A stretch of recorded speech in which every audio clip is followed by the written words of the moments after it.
We're all responsible for what we see and what we hear. So if you cannot hear the voice of God, it is because you do not choose to listen. That you do listen to the voice of your ego is demonstrated by your attitudes, your feelings, and your behavior.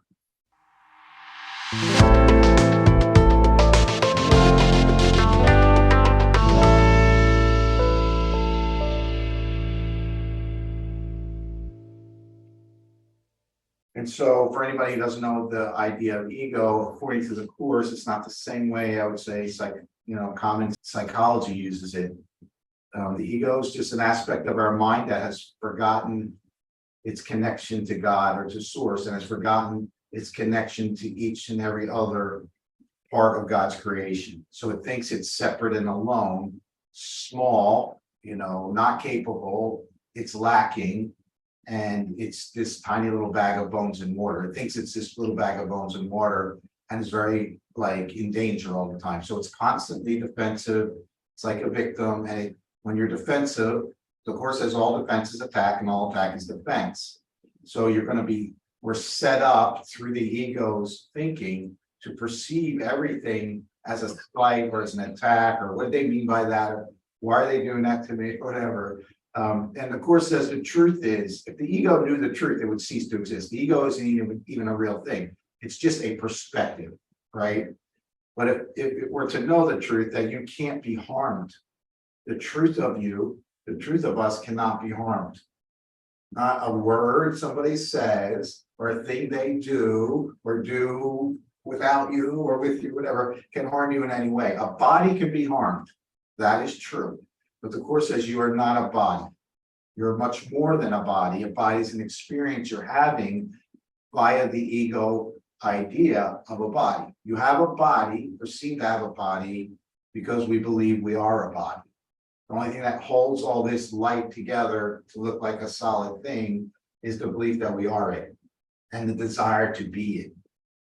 So it's intentional on some level, though we might not remember that.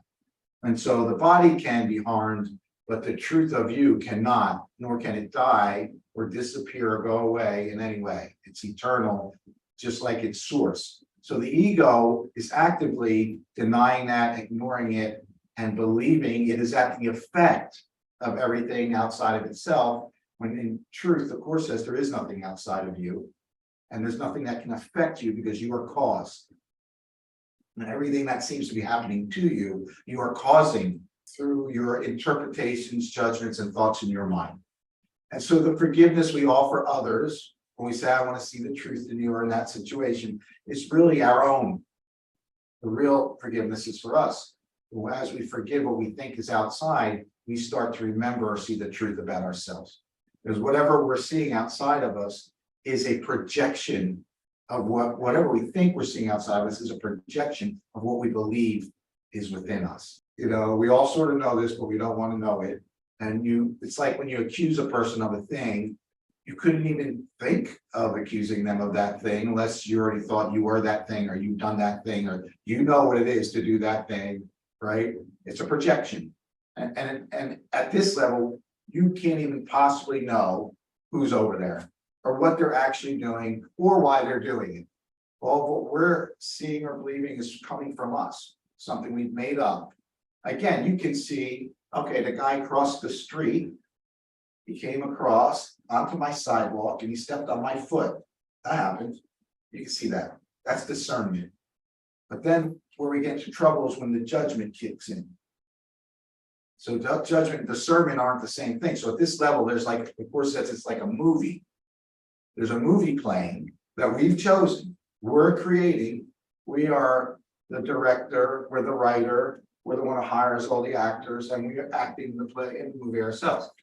However, so in the act, things are happening, but what we make them mean is up to us. So we judge them, and it's in that meaning that we make that we then have our emotional experience, our charge. Hey guys, thank you for watching the video. Please, it helps us so much if you just like, subscribe, and share the video. And also, if you have any comments or any questions, please drop a comment below. I'm happy to respond. Until next time, please keep your mind open and keep making miracles.